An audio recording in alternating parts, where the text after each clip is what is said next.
बिस्मिल्लाहिर्रहमानिर्रहीम। अस्सलाम वालेकुम दोस्तों, एक नई वीडियो के साथ हाजिर हैं। चलिए अपनी वीडियो स्टार्ट करते हैं। ये जो मैंने अपनी लास्ट वीडियो बनाई है यूरोफाइटर के ऊपर कि इसकी 2 अपग्रेड जो है वो आ रही हैं हमारे सामने। इस वीडियो के कमेंट सेक्शन में एक भाई ने सवाल किया, which fighter jet is better, Rafale और Eurofighter Typhoon? Please make a video on this topic. मैं ऐसी बेसिकली वीडियोज आपको पता है कि नहीं बनाता, और इसमें आपको पता है कि मेरा मौकफ ये है कि हर जहाज के अपने प्लस पॉइंट्स होते हैं, हर जहाज के अपने नेगेटिव पॉइंट्स होते हैं, प्रोज एंड कॉन्स होते हैं जिनको आप कहते हैं। हर मुल्क अपना जहाज एक खास जरूरत के लिए बनाता है। ये इतना आसान नहीं है इन दोनों जहाज़ों को कंपेयर करना, लेकिन मैं आपको ये ज़रूर बताऊंगा कि एक मुल्क ऐसा है जिसने इन दोनों जहाज़ों को कंपेयर किया। हमारा हमसाया इंडिया, उसने अपने MMRCA प्रोग्राम के अंदर 6 जहाज़ों को चूज़ किया, जिनमें ये रफाल भी शामिल था, जिनमें ये यूरोफाइटर टाइफून भी शामिल था। इंडियन एयरफोर्स ने इन दोनों जहाज़ों को एक्सटेंसिवली जो है आप कह सकते हैं कि टेस्ट किया, हर वेदर के अंदर टेस्ट किया, हर किस्म की जियोग्राफिकल लोकेशन के ऊपर टेस्ट किया, और उसके बाद उन्होंने ये डिसाइड किया कि वो रफाल त्यारा परचेज करेंगे। वेल, आपको शायद पता हो कि 6 त्यारों के अंदर से उन्होंने सबसे पहले जो शॉर्टलिस्ट किए थे वो ये दोनों त्यारे थे,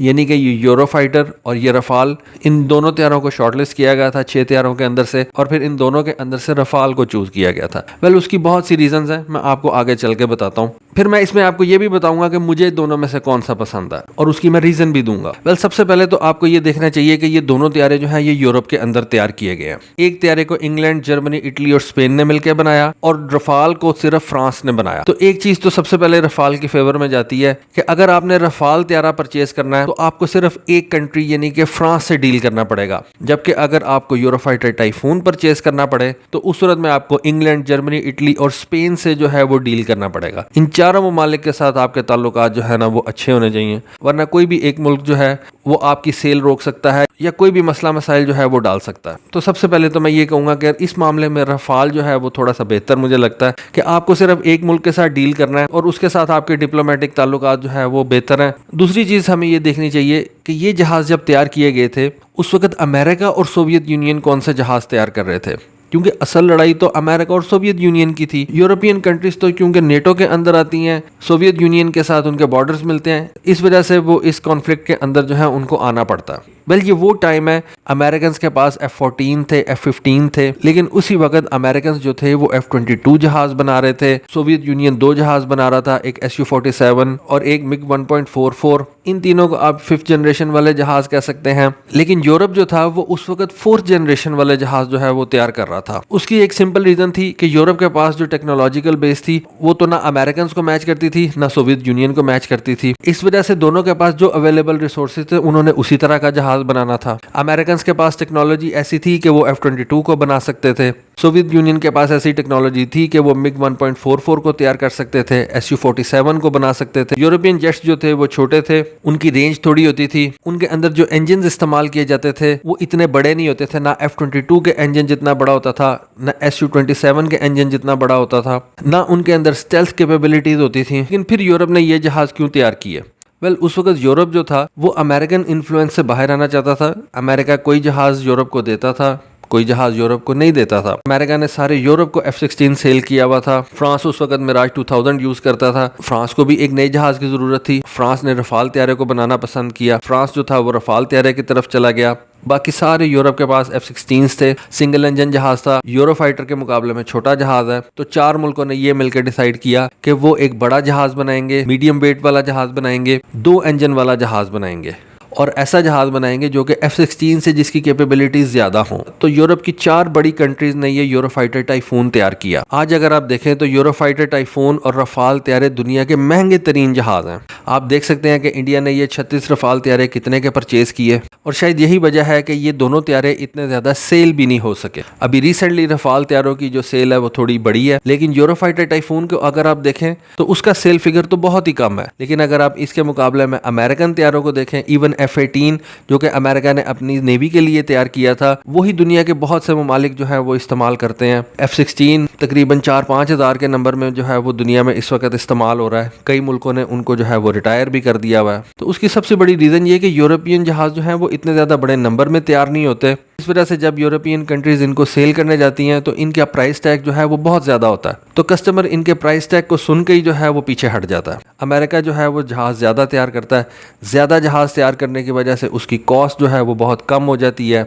आप ये देखें कि आज भी दुनिया के अंदर F-16 जहाज़ जो है वो बनाए जा रहे हैं। 70s का जहाज़ है और आज भी जो है वो उसकी प्रोडक्शन लाइन जारी है, जबकि यूरोफाइटर, टाइफून और रफाल जो है वो इसके मुकाबले में नए जहाज़ हैं, लेकिन उनका प्राइस टैग कहाँ पे है, F-16 का प्राइस टैग कहाँ पे है। इवन अगर आप देखें तो आज के F-35 की जो प्राइस है वो रफाल से थोड़ी है, वो यूरोफाइटर से थोड़ी है, कि F-35 इतने ज़्यादा नंबर के अंदर बनाया जा चुका है, इतनी ज़्यादा कंट्रीज़ जो हैं वो उसके अंदर इन्वॉल्व हो चुकी हुई हैं, उसको परचेज करना चाहती हैं, कि उसकी कॉस्ट ऑटोमेटिकली जो है वो कम हो गई है। अब आ जाएं इन दोनों जहाज़ों के ऊपर कि इनमें से कौन सा जहाज़ बेहतर है। देखें, अगर आप मेरे से पूछेंगे ना तो मैं कहूँगा कि यूरोफाइटर टाइफून जो है ना वो मुझे ज़्यादा पसंद है। क्या रीज़न है? देखें, जब से इंसान ने उड़ने का ख्वाब देखा, इंसान परिंदों को उड़ता देखता था, इंसान के दिल में भी उड़ने का ख्वाब आया, उसने तरह तरह के ये जहाज़ बनाने की कोशिश की, मुख्तलिफ किस्म के विंग्स जो हैं वो तैयार करके उसने अपने जिस्म के साथ लगाए, पहाड़ों से कूद गया, अपनी जान तक दे दी, लेकिन जो इंसान का उड़ने का ख्वाब था ना वो नहीं ख़त्म हुआ। अल्टीमेटली राइट ब्रदर्स ने एक जहाज़ बनाया जो कि उड़ने के काबिल था। उसके बाद से लेके आज तक इंसान जो है वो ऐसे जहाज़ बनाता चला आ रहा है जो कि 1 मैक से ऊपर भी जो है वो उड़ सकते हैं, बल्कि 3 मैक से ऊपर भी जो है वो जा सकते हैं। तो ये जो फ्लाइंग का शौक़ है ना, ये इंसान का बहुत पुराना है और उड़ने की ख्वाहिश जो है वो इंसान के अंदर रहेगी। अब इसी वजह से अगर देखा जाए तो यूरोफाइटर टाइफून जो है वो ज़्यादा मनूवरेबल जहाज़ है। मैंने आपको पिछली वीडियो के अंदर जैसे कि बताया कि यूरोफाइटर के अंदर कैनार्ड्स की जो पोजीशन है वो नोज कोन के बहुत करीब है, इस वजह से ये कैनार्ड पोजीशन यूरोफाइटर की पिच एक्सिस के ऊपर जो है वो बहुत ज़्यादा एक्सट्रीम फ़ायदा देती है और यूरोफाइटर को एक बहुत मैनूवरेबल जहाज़ बना देती है। यूरोफाइटर और रफाल दोनों जो हैं वो डेल्टा विंग जहाज़ हैं, दोनों के अंदर कैनार्ड्स लगे हुए हैं। इतनी ज़्यादा सिमिलैरिटीज़ है इन दोनों के अंदर कि दोनों के अंदर सिंगल वर्टिकल टेल लगी हुई है। तो यूरोफाइटर टाइफून ज़्यादा मैनूवरेबल होने की वजह से मुझे पसंद है, लेकिन क्या यूरोफाइटर टाइफून रफाल से बेहतर जहाज़ है? इसका मैं आपको थोड़ा सा आगे चल के बताता हूँ। पहले इनको थोड़ा सा कंपेयर कर। यूरोफाइटर टाइफून के इंजन के बारे में समझा जाता है कि वो रफाल के इंजन से बेहतर है। यूरोफाइटर टाइफून के अंदर इंग्लैंड के बने हुए EJ-200 इंजन इस्तेमाल हुए हैं, जबकि रफाल के अंदर फ्रेंच स्नेकमा M88 टर्बोफैन इंजन इस्तेमाल हुए हैं। अब ये जो यूरोफाइटर के अंदर इंजन इस्तेमाल हुआ है ना, इसके बारे में कहा जाता है कि जो इसकी थ्रस्ट है वो रफाल के इंजन से तकरीबन 30% ज्यादा है। यूरोफाइटर का क्लाइंब रेट जो है वो भी रफाल से बेहतर है। यूरोफाइटर टाइफून जो है वो रफाल से ज्यादा स्पीड जो है वो अचीव कर सकता है। यूरोफाइटर टाइफून थोड़े से बड़े विंग्स होने की वजह से यूरोफाइटर टाइफून जो है उसकी सर्विस सीलिंग रफाल से ज्यादा है। यूरोफाइटर टाइफून के बारे में कहा जाता है कि वो 20 किलोमीटर हाइट के ऊपर जा सकता है। लेकिन रफाल को जो एडवांटेजेस हैं वो ये है कि रफाल का जो इंजन है वो लेस फ्यूल कंज्यूम करता है, जिसकी वजह से वो ज्यादा दूर तक जा सकता है। उसका लॉयटर टाइम, उसकी जो एंड्योरेंस है वो यूरोफाइटर टाइफून से ज्यादा है। रफाल के इंजन के बारे में कहा जाता है कि वो ईजियर और चीपर टू मेंटेन है और इसी वजह से रफाल की जो ओवरऑल ऑपरेशनल कॉस्ट है वो यूरोफाइटर टाइफून से कम है। अब सबसे बड़ा क्वेश्चन यहाँ पे ये आएगा कि इंडियन एयरफोर्स जिसने इन दोनों जहाज़ों को टेस्ट किया हुआ है उसने रफाल को क्यों चूज किया और यूरोफाइटर को क्यों रिजेक्ट किया? वेल, यहाँ पे मैं ये कहूँगा कि एक तो ऑपरेशनल कॉस्ट रफाल की जो थी वो थोड़ी थी, दूसरा इंडियंस जो थे वो आई बिलीव कि वो फ्रेंच के साथ काम करने में ज़्यादा कंफर्टेबल थे, क्योंकि इंडियंस ने इससे पहले मिराज 2000 जहाज़ इस्तेमाल किया हुआ था, वो फ्रांस के साथ काम करने में ज़्यादा कंफर्टेबल थे। उसके बाद इस वीडियो के शुरू में मैंने आपको बताया कि यूरोफाइटर टाइफून को 4 मुल्कों ने मिलकर बनाया, इंग्लैंड, इटली, जर्मनी और स्पेन। तो 4 मुल्कों के साथ डील करना और दूसरी तरफ आपको एक मुल्क के साथ डील करना पड़ता है, तो ये बात समझ में आती है कि आप ज़्यादा कंफर्टेबल एक मुल्क के साथ डील करने में होंगे। शायद इस वजह से भी रफाल को ज़्यादा पसंद किया गया। दूसरा जो रफाल की फेवर में बहुत बड़ा फैक्टर था वो शायद ये था कि रफाल जो है वो ज़्यादा ऑपरेशनल काम जो है वो कर सकता है। यूरोफाइटर टाइफून जो है वो बेसिकली एक एयर सुपीरियोरिटी फाइटर था, क्योंकि जैसा कि मैंने आपको बताया कि यूरोफाइटर टाइफून को Su-27 को जेन में रख के बनाया गया था। Su-27 और उसके थ्रस्ट वेक्टरिंग इंजन को जेन में रख के बनाया गया था। तो यूरोपीय ममालिक को एक ऐसा जहाज चाहिए था जो मैन्यूवरेबिलिटी के अंदर सुकोई फैमिली को जो है ना वो टफ टाइम दे सके। इस वजह से यूरोफाइटर टाइफून को डॉग फाइट के लिए एग्रेसिवली डिजाइन किया गया था, जबकि रफाल जो था वो ज्यादा प्रैक्टिकल एक जहाज समझा जाता है, क्योंकि उसके अंदर एयर टू ग्राउंड मोड भी उसी तरह से इंपॉर्टेंट रखा गया जिस तरह से air to air mode important रखा गया,